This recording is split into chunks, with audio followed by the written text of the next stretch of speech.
Muy buen día, Yuri Enrique Rodríguez en el programa más plural, participativo e influyente de los fines de semana. Y cuidado, este es el sol de los sábados con el Dream Team de la Radio Nacional. Muy buen día, Milicen Uribe, Liz Mieses, Don Cristian Cabrera. Muy buenos días para Susi Aquino Gotró, Roselvis Vargas y Don Francisco Guillén Blandino. Buenos días para todos ustedes que madrugan como cada sábado con nosotros. Recuerden que pueden sintonizarnos y darle los buenos días también, el buen día al equipo técnico, ¿verdad? Que está ahí fajado. Buen día, buen día. Recuerden que pueden sintonizarnos a través de nuestras diversas frecuencias, la 106.5 FM para Higüey y el Gran Santo Domingo, la 92.1 FM para todo el Cibao, la 94.7 FM para el sur y el este y la 88.5 FM para la bella, la preciosa, la hermosa Samaná. A mí me encanta, Liz, Samaná. No sé qué. ¿Verdad?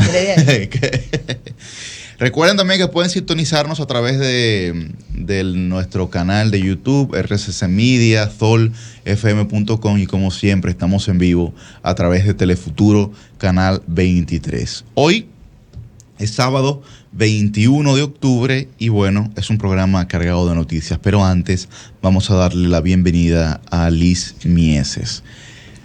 Ya oficialmente candidata a diputada por el Partido Revolucionario Moderno para la circunscripción número 1 del Distrito Nacional.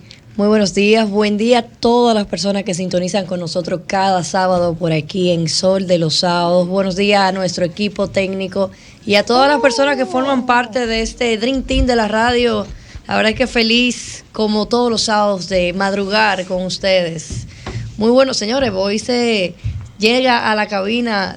Hoy la cabina es de los diputados. No, hay un bloque, el bloque está completo. El bloque RCC Media está al aire. Muy buenos días, Francisco Guillén, formalmente también candidato. Así es. Muy buenos días a mis hermanos contendores, próximos contendores en el proceso electoral de mayo del 2024. Feliz de estar aquí con ustedes, feliz de estar con el público de Sol de los Sábados como cada semana, trayendo las informaciones más importantes y los análisis que permiten trazar un poco de la agenda de la semana próxima, ¿verdad? Contentísimo de estar aquí. Gracias, Liz, por esas felicitaciones. Gracias a todas las personas que nos han manifestado su agrado, su alegría con nuestra selección como candidato oficial ya de la Fuerza del Pueblo para la candidatura a la Diputación por la circunscripción 1 del Distrito Nacional. Quiero aprovechar también para... Se suman los aplausos. Están activos hoy los muchachos, bien, tempranito. Quiero felicitar también a mi partido, que ha venido desarrollando un proceso sumamente transparente, muy organizado sobre todo, y respetuoso de los derechos de los militantes, en el sentido de que mientras se van abriendo los sobres con los resultados de las encuestas, al mismo tiempo hay todo un equipo operativo que está dando respuestas a los precandidatos que tienen alguna duda, alguna inquietud o que han querido presentar alguna petición o requerimiento específico a los órganos técnicos electorales. ¿Está conforme usted con los números que vio en las encuestas? El candidato esto no se trata de conformidad. Una pregunta,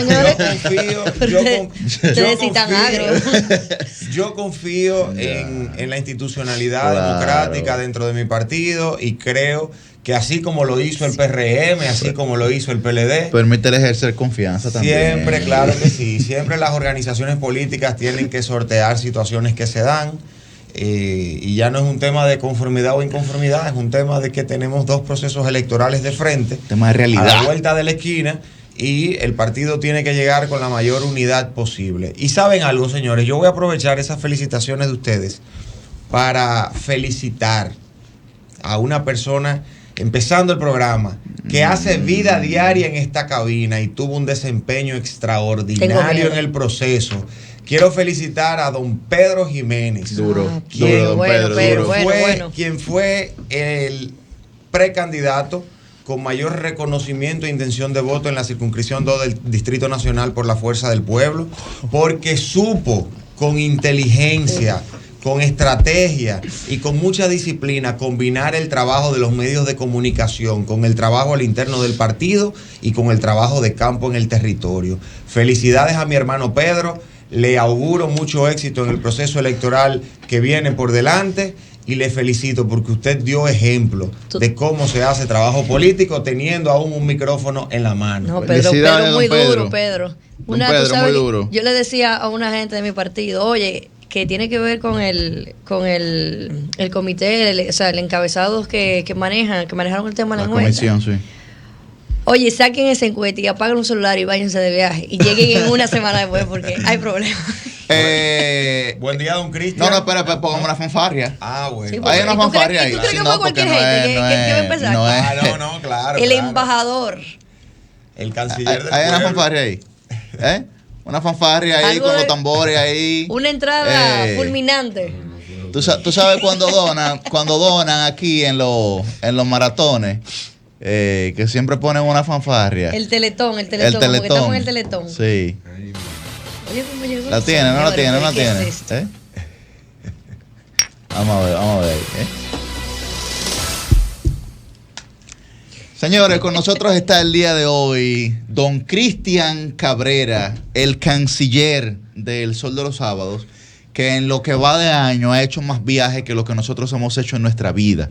Pero bueno, al que Dios se lo dio, que San Pedro cambió la libreta 2 veces de año. Sí, aún con el lío de pasaporte.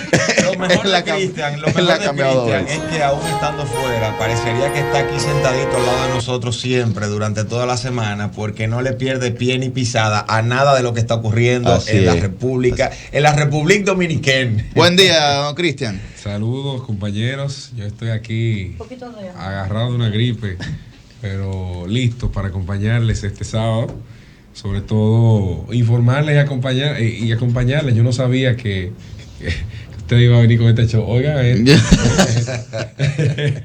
usted iba a venir con este show. Pero bueno, aquí estamos, listos para acompañarles en este sábado 21 de octubre.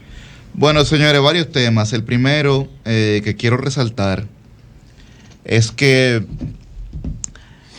un estudio publicado por el Centro de Estudios Estratégicos del Ejército del Perú dio varias informaciones que son de suma relevancia para nosotros.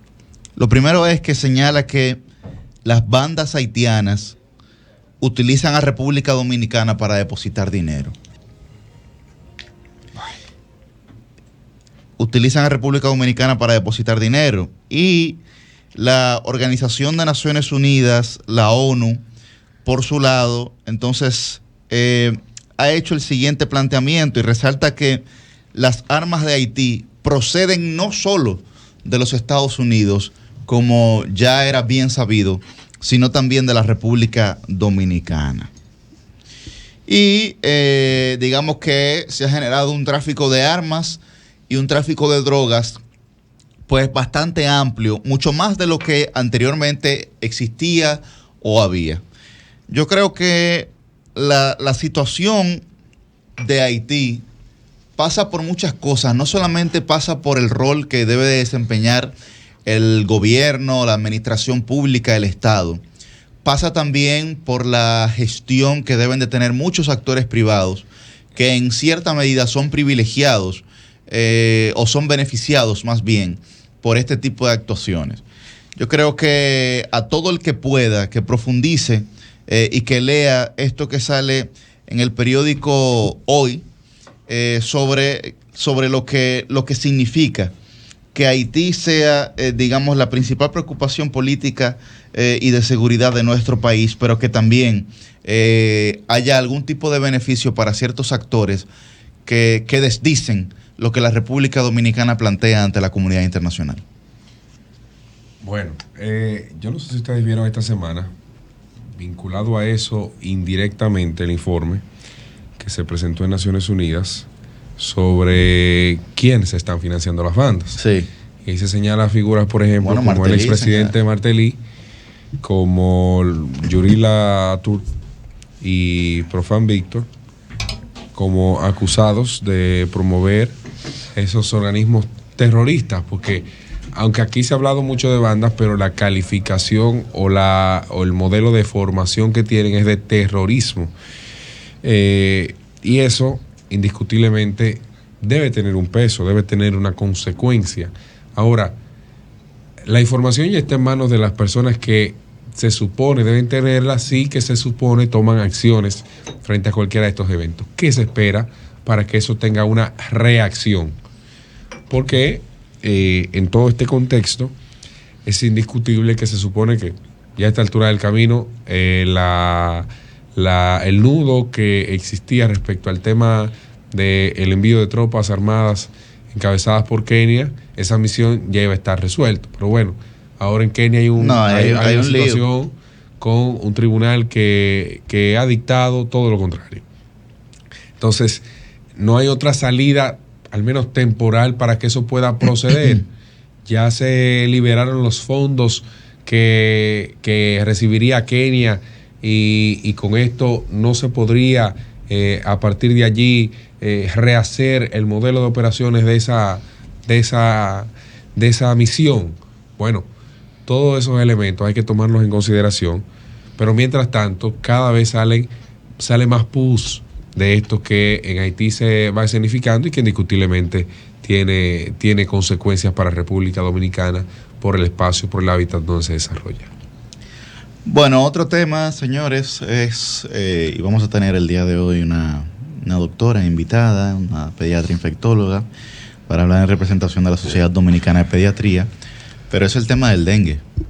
Es el tema del dengue. El tema del dengue yo creo que ha causado pues mucha sinsazón a la gente, porque lo que estamos hablando es de haber puesto en peligro la vida de cientos y cientos de niños, muchos de ellos que lamentablemente ya han fallecido.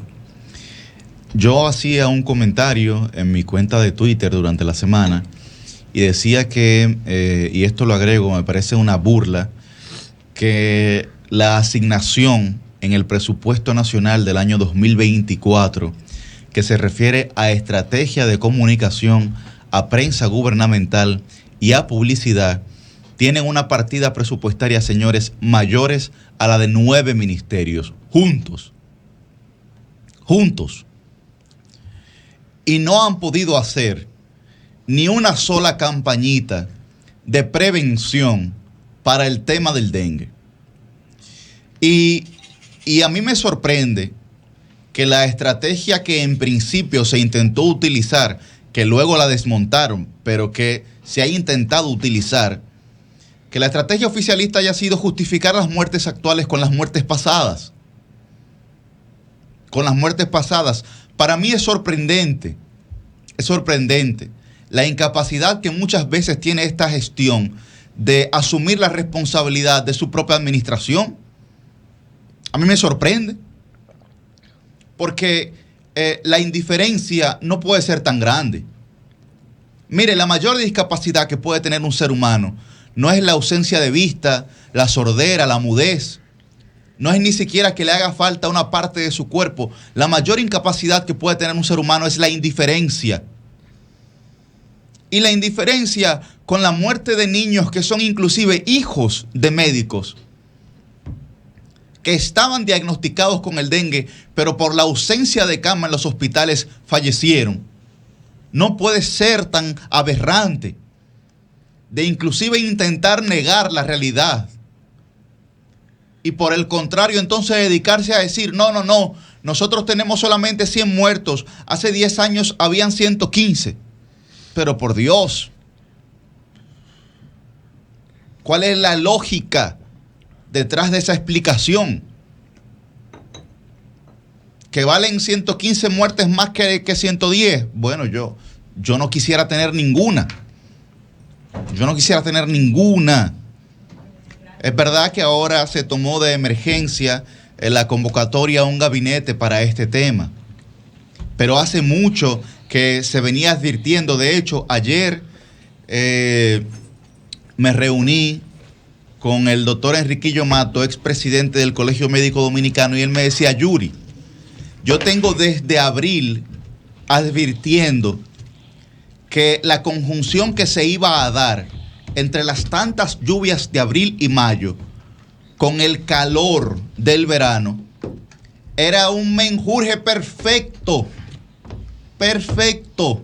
para que el dengue fuera mucho más letal y azotara mucho más a la población dominicana. En lo que yo estuve ahí, llegó una chica, una niña, será qué sé yo, de 7º o 8º curso, y dijo, no, en mi curso salieron hoy 7 niñas infectadas.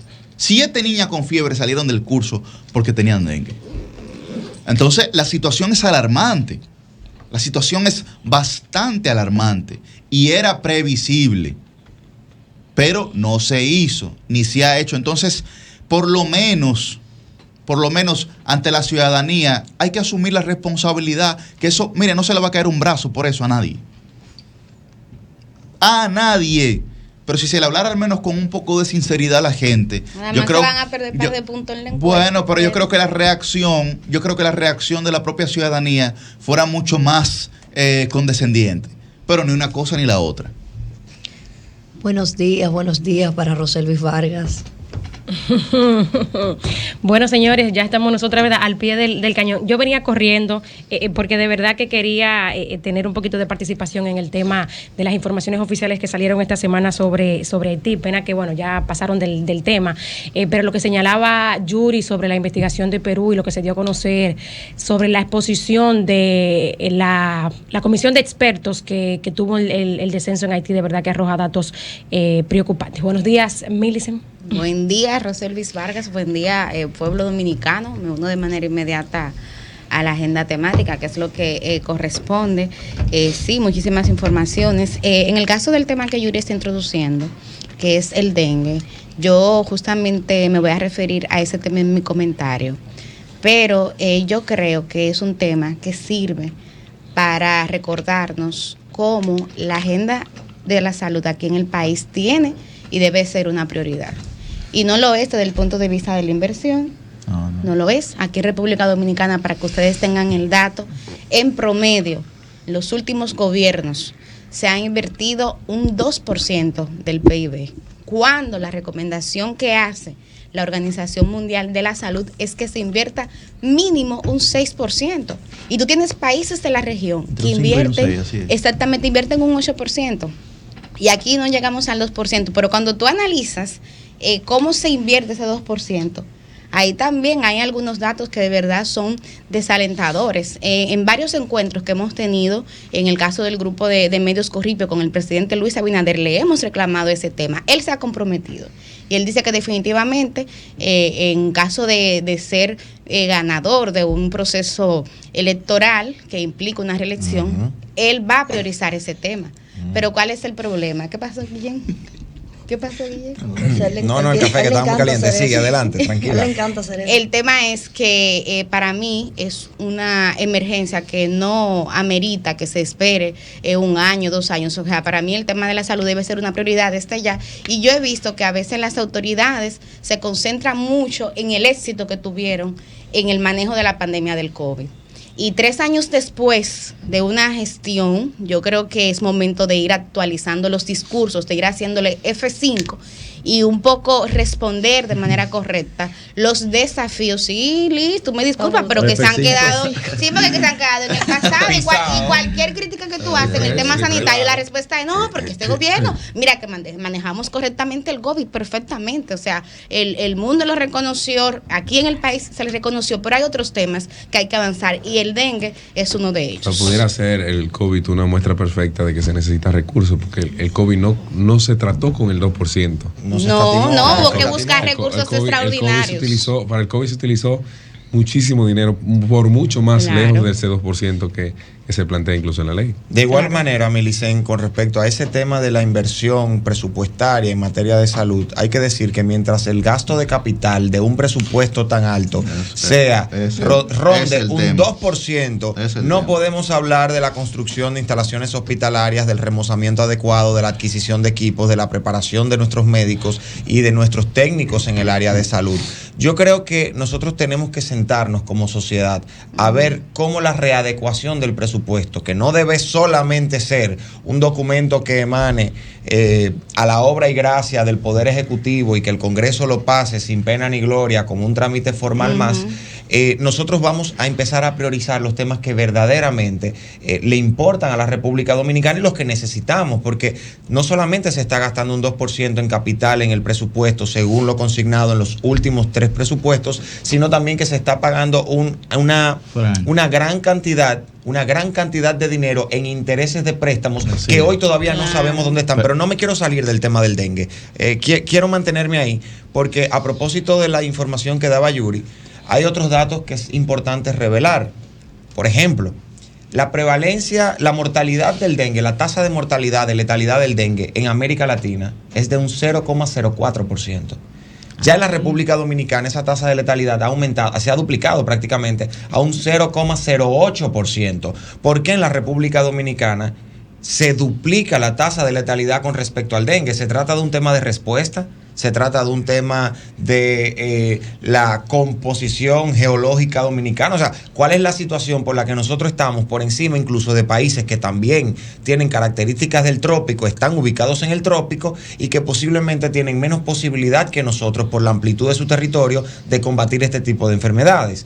Otro dato que me preocupa muchísimo es el que dio la presidenta a propósito de la visita que tenemos hoy, de la invitada, la presidenta de la Sociedad de Pediatría, la doctora Rosa Acevedo, que dice que en la semana 37 del 2023 hay un 83% más de casos que en la semana 37 del 2022, pero que aún tomando en consideración ese caso, ese punto, ese momento específico, cuando se da el dato ya vamos por la semana 42, 5 semanas de atraso tienen los datos de la Dirección General de Epidemiología que no están siendo actualizados. ¿Y cuál es el problema con esto? Que si estamos en la semana 42, es decir, en octubre, en la segunda semana de octubre, y estamos dando datos de la primera semana de septiembre, los médicos y los técnicos del área... La segunda semana de septiembre.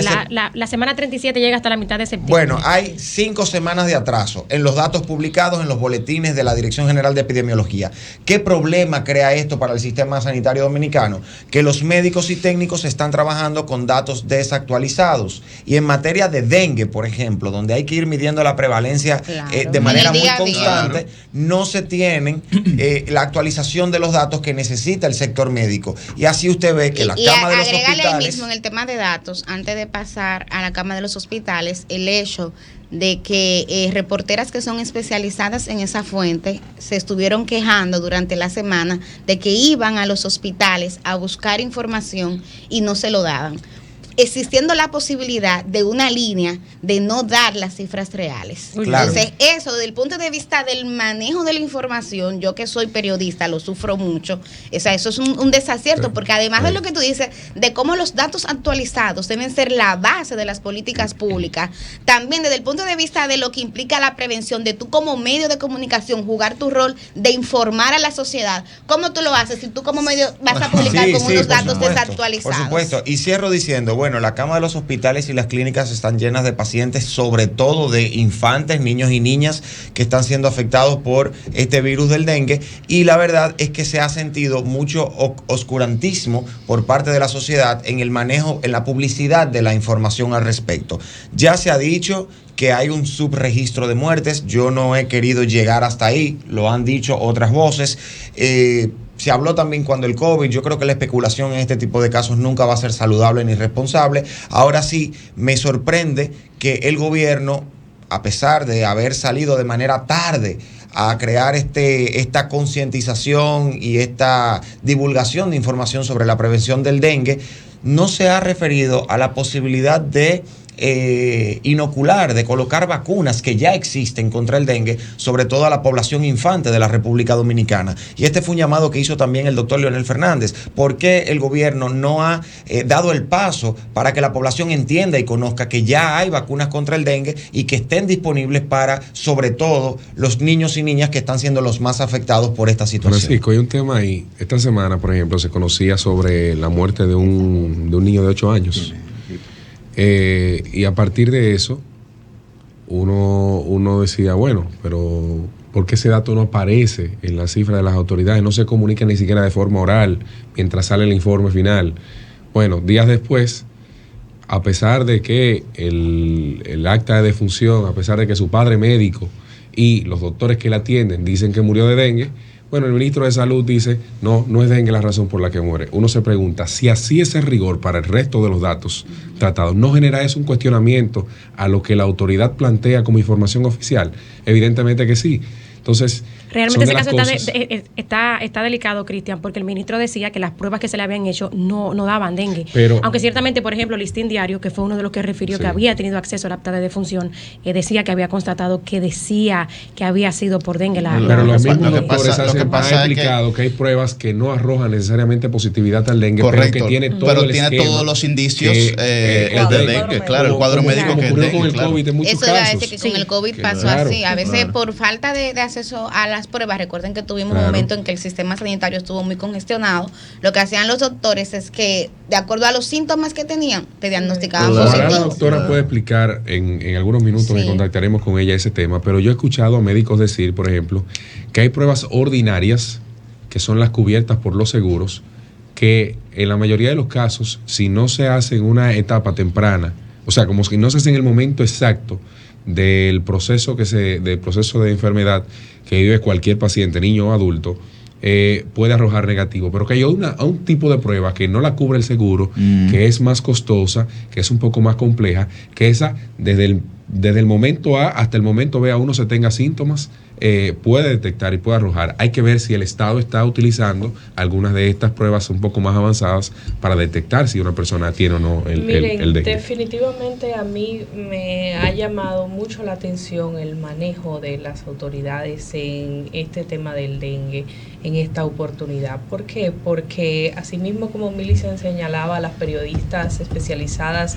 en salud, que son, yo creo que pues de las personas que más saben del sistema de salud en este país, o sea, esas periodistas estudian, se preparan y conocen el sistema de cabo a rabo, muchas a veces más que muchos médicos, y pues ellas venían denunciando semana tras semana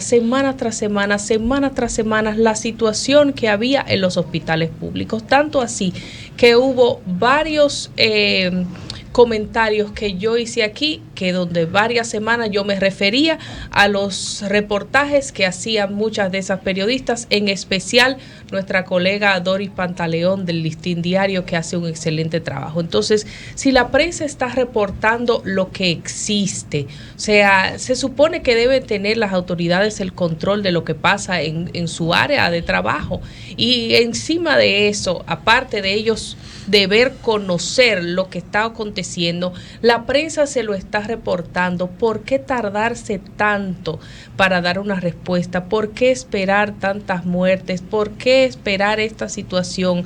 ¿Y por qué no admitir de una manera tan clara la realidad? Señores, es un asunto de vida o muerte, y los que tenemos niños, pues estamos en una situación muy preocupante, porque mencionaba yo aquí en este espacio que los niños, al decir los expertos, al no haberle dado nunca el dengue, son más susceptibles a una gravedad de la enfermedad.